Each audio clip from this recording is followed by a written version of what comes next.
Кристина Чопарова и представлява в качеството на председател Национален център за алтернативна комуникация "Ние ви чуваме". Сдружението е юридическото лице на специализираната медия "Ние ви чуваме", което създадох през 2009 година, докато следвах в Софийския университет Свети Климент Охридски. От желание да обединя специално журналистика и състоянието на тишина, в което пребивавам повече от 30 години. Специализираният сайт се оказа необходимата платформа, която да задоволи изискванията и от медийна информация, свързана с хората, които ни чуват, и комуникацията с нечуващи, видовите слухова загуба и много разнообразна информация. В продължение на 14 години сайтът изпълнява своите информационни функции и развива дейности в подкрепа на хора с различна по вид слухова загуба. Сдружението днес продължава своите информационни функции и подкрепата за хората, които ни чуват, с събития, свързани с култура и изкуство. Уважаеми дами и господа, нечуващата българска общност се съставлява от хора, които са тежко чуващи, оглушали и глухи. Това са хора с частична или тотална слухова загуба, общото между които е, че с или без техническо средство не чуват. Затова коректният термин към тях е нечуващи хора и те съставляват тихата общност на държавата. Нас много интересува по какъв начин тези хора улавят звук, каква е връзката им с българската музика. Попитани бяхме, защо е точно фолклорни музикални инструменти. Човешкото ухо, дори когато не работи напълно нормално, е чувствително на звук, ритъм и вибрация. Желахме да дадем възможност на хората с частична или пълна тишина да изпробват своите сензитивности и възможности на звук и ритъм чрез 5 фолклорни музикални инструменти. Известно е, че българският фолклор оказва много оздравително въздействие върху цялостното физическо и психическо състояние на хората. Определени народни танци имат оздравителен ефект върху определени органи и системи в човешкото тяло. Интересуващи ни доколко музиката от българския фолклор може да въздейства върху акустичните слухови нерви на хората, които не чуват. Затова през миналата година заснехме една поредица от 5 музикални фотосесии, в които бяха включени 5 инструмента от българския фолклор. Родопска гайда, кавал, гадурка, тамбура и тъпан. Бяхме изключително подкрепени от професионални музиканти от Държавен фолклорен ансамбъл Филип Кутев и гайдарски състав Петко Воевод. И понеже заснехме тази фотосесия с един от най-добрите фотографии в България, би желала да приветствам и да изразя нашата благодарност към фотографа господин Асен Великов.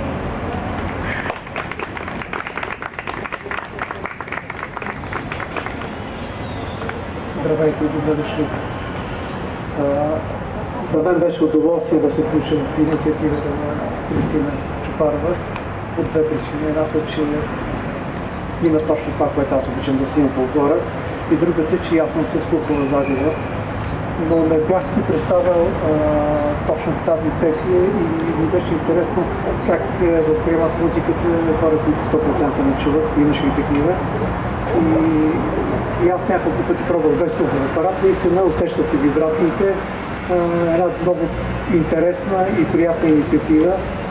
И това, което на мен пък най-ми хареса, че хората с пълна слухова загуба са много жизнерадостни. Те не са потиснати от това, че не чуват, а напротив, много са отворени,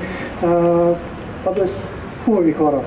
Аз съм се нагледал на всякакви намръщени хора по улиците, да, всеки си има проблеми, но техният проблем ни пречи да бъдат позитивно настроени и много се радвам, че се запознах с тях и те ми поправиха и моите настроения, защото аз го чувствам като комплекс този проблем с слуховата загуба. Още повече в периода на COVID, когато си изолиран от държавните институции, от магазините, т.е. лишени сме от комуникацията, която ни е ползвана устно комуникация, дано следващата пандемия, която ни подготвят, малко да ни пощади нас, нечуващите.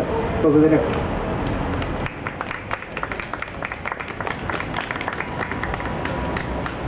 Дами и господа, това събитие се реализира с любезната подкрепа на Столична община, което ни оказа изключително голямо съдействие в подготовката на тези, който изложва.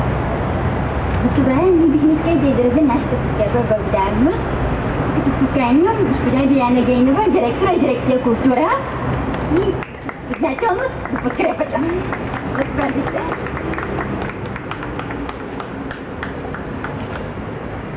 Благодаря ви. За мен е удоволствие и чест да ви поздравя от името на заместник кмета по култура, образование, спорт и младежки дейности, господин Мирослав Боршош, с откриването на тази изложба и да изразя нашето удовлетворение за това, че сме партньори, за това, че в галерия на открито се случват събития като това, защото това са пространствата на Столична община, в които една изложба може да се срещне с най-много хора. В тях обикновено каним изложби с различна социална тематика, изложби, които е важно да бъдат чути, както тази. Тя е част от културния календар. Ние включихме в културния календар на Столична община, защото изкуството и културата дават възможност на хора, които не се познават, не знаят за своите проблеми, за своята ситуация, да се опознаят, да направят нещо един за друг, да се срещнат. И хубавото е, че глухите хора, че нечуващите хора в България ще намерят свои нови приятели чрез тази изложба и че обществото ще бъде запознато още по-добре чрез средствата на изкуството. И се радвам, че вие използвате изкуството. Благодаря ви. Всичко хубаво и успех!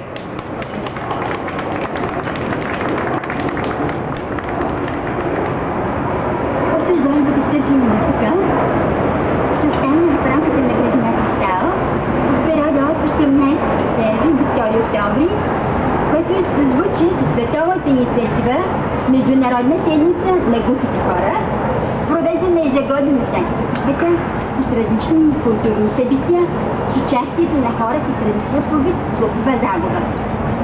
И поне за градина Кристал се намира в район Средец. Ние дълбоко изразявам нашата благодарност към кмета господин Трайчо Трайков за подкрепата към нашите каузи.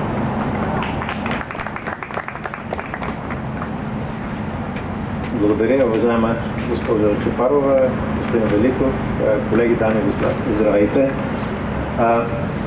Понеже всички събития, които ни подсещат и обръщат внимание в ежедневието ни за по-специалните нужди на нашите съграждани, трябва да бъдат възможно най-много. Район Средец доста често е домакин на подобни изяви. Това е съвсем естествено, както каза госпожа Генова, заради централното му местоположение. И ние се радваме за това.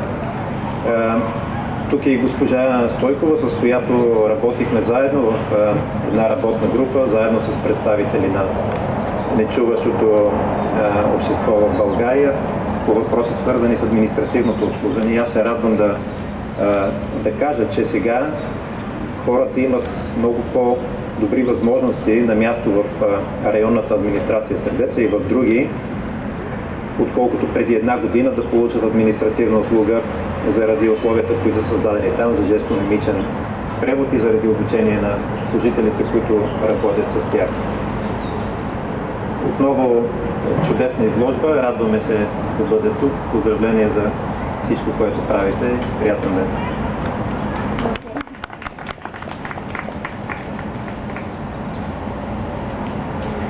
Националният център за алтернативна комуникация на Вичеване, без подкрепата на своите партньори, би могло да постигне много по-малко, Затова изказваме благодарност към медийния ни партньор Съюз на българските журналисти.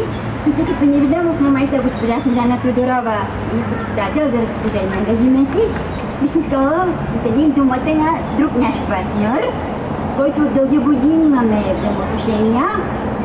Фондация Медийна демокрация, с които имаме взаимни публикации и много добри каузи.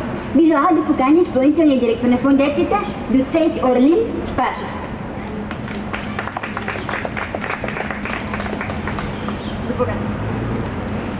Първо поздравления на организаторите за тази чудесна и много интересна изложба.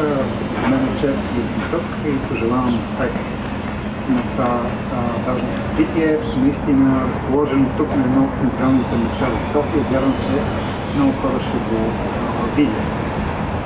Тук всъщност още при първото разглеждане могат да се видят два отделни пласта в това представяне.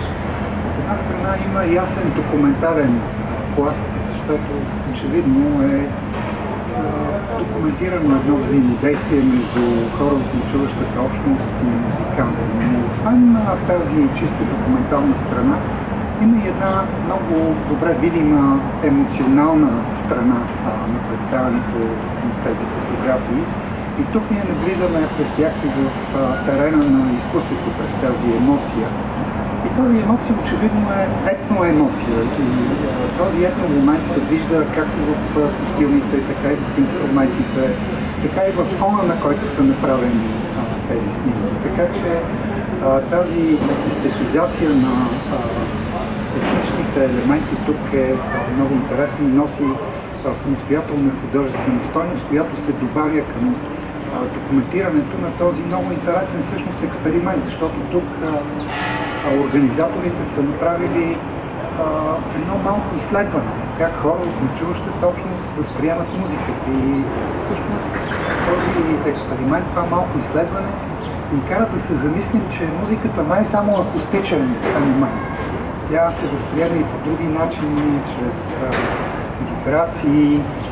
Както казваме често, можем да усетим в стомаха си, с кожата си и така нататък. И изложбата ни прави по-чувствителни за тези много интересни и важни нюанси за възприемането на музиката. Така че през тези няколко пласта може да бъде гледана тази изложба, което ми се струва, че е особено ценно и интересно. И пожелавам успех на събитието.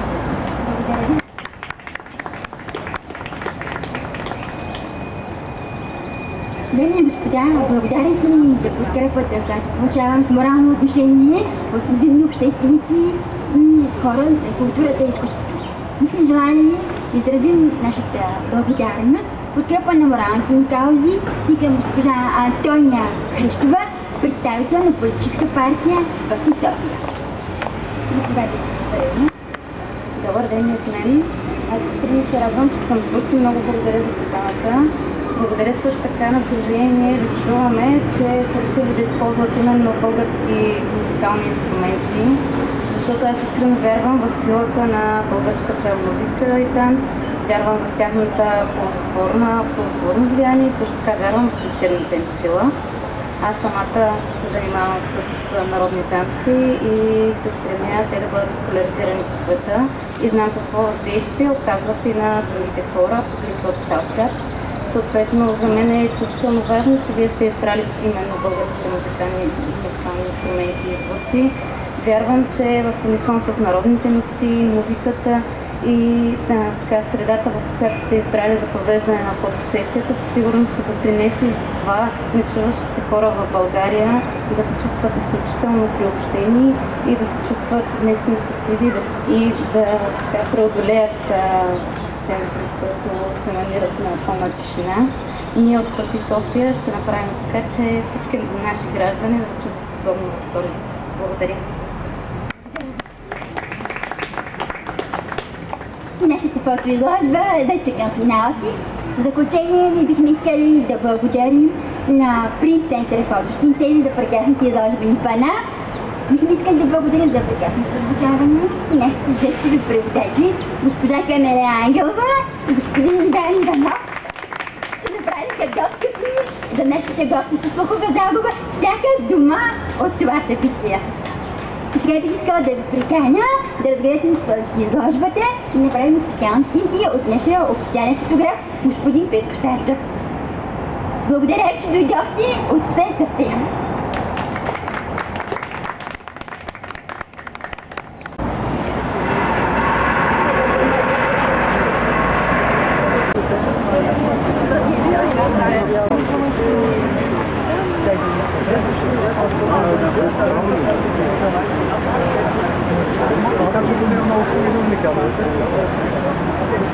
Те поздравявам, ние ви чуваме с тази прекрасна изложба.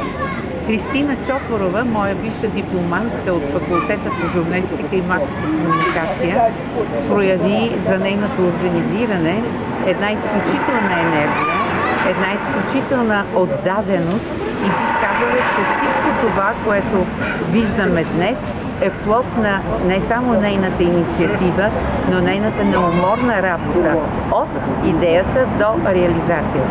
Специално искам да отбележа текстовете, които придружават великолепните снимки, в които се вижда не само отношението на всички тези модели към общата дейност, но и наистина голямото желание да се реши един много важен проблем. Тези, които са с слухова загуба, да могат да почувстват енергията на музиката, да могат да разберат силата на въздействието на националните ни инструменти и по този начин да обогатят себе си, но от друга страна да съдействат и тези, които им сътрудничат, и тези, които са заедно с тях, да бъдат съпричастни към техните проблеми. Бих искала да поканя всички, които имат възможност, да минат през градинката на Кристал, да се запознаят с тази изложба, да доведат своите близки, за да разберат, че когато една обща енергия задвижва великолепна инициатива, тя дава великолепни резултати.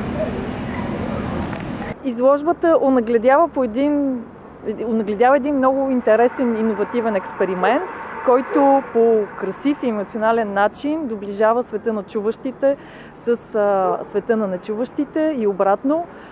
Пожелавам успех и съм убедена, че Христина Чопарова и Национален център за алтернативна комуникация "Ние ви чуваме" ще продължават да градат подобни мостове и да вдъхновяват.